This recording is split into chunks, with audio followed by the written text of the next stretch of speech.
February 28ಕ್ಕೆ ಏನಕ್ಕೆ ರಾಷ್ಟ್ರೀಯ ವಿಜ್ಞಾನ ದಿನವನ್ನು ಆಚರಿಸ್ತೀವಿ ಅಂತ ಹೇಳಿ ಈಗಾಗಲೇ ಪ್ರಾಸ್ತಾವಿಕದಲ್ಲಿ ತಿಳಿಸಿದ್ದಾರೆ. ಹಾಗಾಗಿ ರಾಷ್ಟ್ರೀಯ ವಿಜ್ಞಾನ ದಿನದ ಬಗ್ಗೆ ಆಗಲಿ ಸರ್ ಸಿ ವಿ ರಾಮನ್ರ ಸಂಶೋಧನೆಯ ಬಗ್ಗೆ ಆಗಲಿ ನಾನಿಲ್ಲಿ ಹೆಚ್ಚಿಗೆ ಹೇಳಲಿಕ್ಕೆ ಹೋಗೋದಿಲ್ಲ. ನನ್ನನ್ನಿಲ್ಲಿ ಅತಿಥಿಯಾಗಿ ಕರೆಸಿರೋದು ಉಪಗ್ರಹ ತಂತ್ರಜ್ಞಾನದ ಬಗ್ಗೆ, ಬಾಹ್ಯಾಕಾಶ ತಂತ್ರಜ್ಞಾನದ ಬಗ್ಗೆ ಒಂದಿಷ್ಟು ವಿಷಯಗಳನ್ನು ತಿಳ್ಕೊಳ್ಳಿಕ್ಕೆ ಅನ್ನೋದು ನನಗೂ ಗೊತ್ತಿದೆ. ಹಾಗಾಗಿ ಆ ವಿಷಯಗಳನ್ನೇ ಹೆಚ್ಚು ನಿಮ್ಮ ಜೊತೆಯಲ್ಲಿ ಹಂಚಿಕೊಳ್ಳೋ ಪ್ರಯತ್ನವನ್ನು ಮಾಡ್ತೇವೆ. 1947 ಭಾರತಕ್ಕೆ ಸ್ವತಂತ್ರ ಸಿಕ್ಕ ಮೇಲೆ ದೇಶ ಎಲ್ಲ ಕ್ಷೇತ್ರದಲ್ಲೂ ಮುಂದುವರಿಬೇಕು ಅಂತ ಹೇಳಿ ಈ ದೇಶದ ಗಣ್ಯರು ಚಿಂತಿಸಿದರು. ಜಗತ್ತಿನಲ್ಲಿ ಅಮೆರಿಕ ಮತ್ತು ರಷ್ಯಾ ಬಾಹ್ಯಾಕಾಶ ಕ್ಷೇತ್ರದ ಕೆಲವು ಪ್ರಯೋಗಗಳನ್ನು ಮಾಡಲಿಕ್ಕೆ ಪ್ರಾರಂಭ ಮಾಡಿದಾಗ ಆ ಕ್ಷೇತ್ರದಲ್ಲೂ ಭಾರತ ಹಿಂದುಳಿಬಾರದು ಅಂತ ಹೇಳಿ ವಿಕ್ರಮ್ ಸಾರಾಭಾಯ್ ಅವರು ಭಾರತದಲ್ಲಿ ಬಾಹ್ಯಾಕಾಶ ಕ್ಷೇತ್ರದ ಪ್ರಯೋಗಗಳನ್ನು ಮಾಡಲಿಕ್ಕೆ ಪ್ರಾರಂಭ ಮಾಡಿದ್ರು. ಆ ಮೂಲಕ ಈ ಕೆಲಸಗಳು ನಮ್ಮ ದೇಶದಲ್ಲಿ ನಡೀಲಿಕ್ಕೆ ಪ್ರಾರಂಭ ಆಯಿತು. ಮುಖ್ಯವಾಗಿ ಬಾಹ್ಯಾಕಾಶ ಕ್ಷೇತ್ರದಲ್ಲಿ 3 ಕೆಲಸಗಳನ್ನು ನಾವು ಮಾಡ್ತೀವಿ. ಒಂದು, ಉಪಗ್ರಹಗಳನ್ನು ತಯಾರು ಮಾಡಿ ಅದನ್ನು ಬಾಹ್ಯಾಕಾಶಕ್ಕೆ ಕಳಿಸೋದು. ಎರಡನೇದು, ಆ ಉಪಗ್ರಹಗಳನ್ನು ಬಾಹ್ಯಾಕಾಶಕ್ಕೆ ತಗೊಂಡು ಹೋಗಕ್ಕೆ ಬೇಕಾದಂತಹ ವಾಹನಗಳು, ರಾಕೆಟ್ ಅಂತ ಹೇಳ್ತೀವಿ, ಅದನ್ನು ಅಭಿವೃದ್ಧಿ ಮಾಡಿ ಉಪಗ್ರಹ ಉಡಾವಣೆಯನ್ನ ಮಾಡುವಂಥದ್ದು. ಮೂರನೇದಾಗಿ, ಈ ರೀತಿ ಬಾಹ್ಯಾಕಾಶಕ್ಕೆ ಕಳಿಸಿದಂತ ಉಪಗ್ರಹಗಳನ್ನು ಭೂಮಿಯಿಂದ ನಿಯಂತ್ರಣ ಮಾಡೋದು. ಈ 3 ಕೆಲಸಗಳನ್ನು ಭಾರತ ಬಾಹ್ಯಾಕಾಶ ಸಂಶೋಧನಾ ಸಂಸ್ಥೆ ಇಸ್ರೋ ಮಾಡುತ್ತೆ. ಅದರಲ್ಲಿ ನಾನು ಕೆಲಸ ಮಾಡ್ತಾ ಇರುವಂಥದ್ದು ಉಪಗ್ರಹಗಳನ್ನು ವಿನ್ಯಾಸ ಮಾಡಿ, ತಯಾರು ಮಾಡಿ, ಉಡಾವಣೆ ಮಾಡಿ ಅವನ ನಿಯಂತ್ರಣ ಮಾಡುವಂತಹ ಕ್ಷೇತ್ರದಲ್ಲಿ ನಾನು ಕೆಲಸ ಮಾಡ್ತಾ ಇದ್ದೇನೆ. 1975 ಏಪ್ರಿಲ್ 19ನೇ ತಾರೀಕು ಭಾರತದ ಮೊದಲನೇ ಉಪಗ್ರಹ ಉಡಾವಣೆ ಆಯಿತು. ಈ ಏಪ್ರಿಲ್ 19ಕ್ಕೆ ಅದು ಉಡಾವಣೆಯಾಗಿ 50 ವರ್ಷ ಆಗತ್ತೆ. ಹಾಗೆ ಭಾರತದ ಉಪಗ್ರಹಗಳು ಸಾಕಷ್ಟು ಉಡಾವಣೆ ಆಗ್ತಾ ಇತ್ತು, ಅದನ್ನೆಲ್ಲ ದೇಶ ಸಂಭ್ರಮಿಸ್ತಾ ಇತ್ತು. ಆದರೆ ಇಸ್ರೋದ ಸಾಧನೆಯನ್ನ ಇಡೀ ದೇಶ ಒಟ್ಟಾಗಿ ಸಂಭ್ರಮಿಸಿದ್ದು ಚಂದ್ರಯಾನ ಚಂದ್ರನ ಮೇಲೆ ಇಳಿದಾಗ. ಹೌದಾ? 2023 ಆಗಸ್ಟ್ 23ನೇ ತಾರೀಕು ಸಾಯಂಕಾಲ 6 ಗಂಟೆಗೆ ಇಡೀ ದೇಶ ಟಿವಿ ಮುಂದೆ ಕೂತಿತ್ತು. ಒಂದು ಫುಟ್ಬಾಲ್ ವರ್ಲ್ಡ್ ಕಪ್ ನಡೆಯುತ್ತಂತೆ. ಆ ಫುಟ್ಬಾಲ್ ವರ್ಲ್ಡ್ ಕಪ್ನ ಲೈವ್ ನೋಡ್ತಾರಂತೆ. ಈಗಿನವರೆಗೂ ಜಗತ್ತಿನಲ್ಲಿ ರೆಕಾರ್ಡ್ ಏನು ಅಂತಂದ್ರೆ, ಯಾವುದೋ ಒಂದು ಕಾರ್ಯಕ್ರಮವನ್ನ ಅತಿ ಹೆಚ್ಚು ಜನ ಒಟ್ಟಿಗೆ ನೋಡ್ತಾರೆ ಅನ್ನುವಂಥದ್ದು ಆ ಫುಟ್ಬಾಲ್ ವರ್ಲ್ಡ್ ಕಪ್ ಆಗಿತ್ತು. ಈಗಿನ ಜಗತ್ತಿನ ರೆಕಾರ್ಡ್ ಯಾವುದು ಅಂತಂದ್ರೆ, ಈ ಹೆಚ್ಚು ಜನ ಒಂದು ಲೈವ್ ಅನ್ನ ಟಿವಿಯಲ್ಲಿ ನೋಡಿದ್ದು ಅದು ಚಂದ್ರಯಾನ್ ಲ್ಯಾಂಡಿಂಗ್. ನಾವೆಲ್ಲರೂ ಅವತ್ತು ಖಂಡಿತವಾಗಿ ಟಿವಿ ಮುಂದೆ ನೋಡಿರ್ತೀವಿ. ಸುಮಾರು ಒಂದು 20-25 ನಿಮಿಷ ಲೈವ್ ಟೆಲಿಕಾಸ್ಟ್ ಬಂತು ಟಿವಿನಲ್ಲಿ. ಪ್ರಾರಂಭದಲ್ಲಿ ಒಂದಿಷ್ಟು ವಿವರಣೆಗಳನ್ನೆಲ್ಲ ಕೊಟ್ಟರು. ಆಮೇಲೆ ಈಗ ಲ್ಯಾಂಡಿಂಗ್ ಪ್ರಾರಂಭ ಆಗತ್ತೆ ಅಂತಂದ್ರು. ಸುಮಾರು 14.5 ನಿಮಿಷಗಳ ಲ್ಯಾಂಡಿಂಗ್. ಟಿವಿನಲ್ಲಿ ಒಂದಿಷ್ಟು ವಿಡಿಯೋ ತೋರಿಸ್ತಾ ಇದ್ರು, ವಿಜ್ಞಾನಿಗಳನ್ನು ತೋರಿಸ್ತಾ ಇದ್ರು, ಎಲ್ಲರೂ ನೋಡ್ತಾ ಇದ್ರು, ಇಡೀ ಜಗತ್ತು ನೋಡ್ತಾ ಇತ್ತು. ಒಂದು ಹಂತದಲ್ಲಿ ಇಸ್ರೋ ಎಲ್ಲ ವಿಜ್ಞಾನಿಗಳು ಚಪ್ಪಾಳೆ ತಟ್ಟಲಿಕ್ಕೆ ಶುರು ಮಾಡಿದ್ರು. ಆಗ ಇಡೀ ಜಗತ್ತು ಚಪ್ಪಾಳೆ ತಟ್ಟಿತು. ಅದಾದ ಮೇಲೆ ಇಸ್ರೋ ಪ್ರಮುಖರು ಬಂದು ಹೇಳಿದ್ರು, ದ ಲ್ಯಾಂಡಿಂಗ್ ಈಸ್ ಸಕ್ಸಸ್ಫುಲ್. ಆ 14.5-15 ನಿಮಿಷದಲ್ಲಿ ಏನಾಯ್ತು ಅನ್ನೋದು ಬಹುಶಃ ಹೆಚ್ಚಿನ ಜನರಿಗೆ ಟಿವಿ ನೋಡ್ತಿದ್ರು ಕೂಡ ಗೊತ್ತಾಗಿರ್ಲಿಕ್ಕಿಲ್ಲ.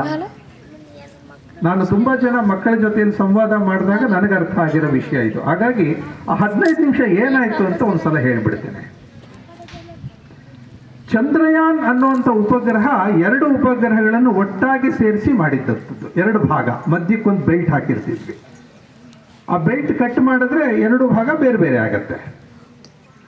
ಆ ರೀತಿ ಬೆಲ್ಟ್ ಹಾಕಿರುವಂತಹ ಒಟ್ಟು ಚಂದ್ರಯಾನವನ್ನು ಇಲ್ಲಿಂದ ರಾಕೆಟ್ನಲ್ಲಿ ಉಡಾವಣೆ ಮಾಡಿದ್ವಿ. ಅದು ಭೂಮಿ ಸುತ್ತಲೂ ದೀರ್ಘ ವೃತ್ತಾಕಾರ ಎಲಿಪ್ಸ್ನಲ್ಲಿ ಸುತ್ತುತ್ತಾ ಇರುತ್ತೆ. ಒಂದು ಹಂತದಲ್ಲಿ ಭೂಮಿಗೆ ತುಂಬ ಹತ್ತಿರ ಇರುತ್ತೆ, ಇನ್ನೊಂದು ಹಂತದಲ್ಲಿ ಭೂಮಿಗೆ ದೂರ ಇರುತ್ತೆ. ಈ ರೀತಿ ಸುತ್ತುತ್ತಾ ಇರೋ ರಾಕೆಟ್ಟಿನ ಇಂಜಿನನ್ನು ಉರಿಸೋದ್ರಿಂದ ಅದು ಹೆಚ್ಚು ಹೆಚ್ಚು ಭೂಮಿಯಿಂದ ದೂರ ಹೋಗೋ ಹಾಗೆ ಮಾಡ್ಬೋದು.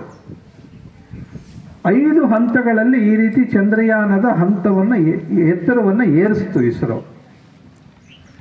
ಒಂದು ಹಂತದಲ್ಲಿ ಅದು ಭೂಮಿಗೆ ಹತ್ತಿರ ಬಂದು ತುಂಬ ದೂರ ಹೋಗಿ ಮತ್ತೆ ವಾಪಸ್ ಬರೋದಿತ್ತು.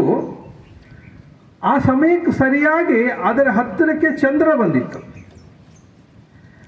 ಅಲ್ಲ, ಅದು ಅದಷ್ಟಕ್ಕದೇ ಚಂದ್ರ ಬಂದಿರಲಿಲ್ಲ.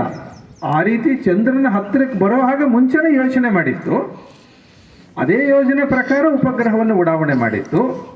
ನಮ್ಮ ಲೆಕ್ಕಾಚಾರದ ಪ್ರಕಾರ ಆ ಹಂತದಲ್ಲಿ ಉಪಗ್ರಹ ಹೋಗ್ತಿರ್ಬೇಕಾದ್ರೆ ಚಂದ್ರನ ಹತ್ತಿರಕ್ಕೆ ಬಂದು ಅದು ಮುಂದುವರಿಯೋ ಬದಲು ಚಂದ್ರನ ಸುತ್ತಲೂ ಗಿರಿಕಿ ಹೊಡಿಲಿಕ್ಕೆ ಶುರು ಮಾಡಿತು. ನಾವು ಖೋಖೋ ಆಡ್ತೀವಲ್ಲ, ಖೋಖೋ ಆಡಬೇಕಾದ್ರೆ ಎದುರಾಳಿಯನ್ನು ಮುಟ್ಸೋದಕ್ಕೆ ಪ್ರಯತ್ನ ಪಡ್ತೀವಿ. ಸಿಗಲಿಲ್ಲ ಅಂತಂದರೆ ಕೊನೆಗೆ ಹೋಗಿ ಕಂಬದ ಸುತ್ತ ಹಾಕೊಂಡು ವಾಪಸ್ ಬರ್ತೀವಿ.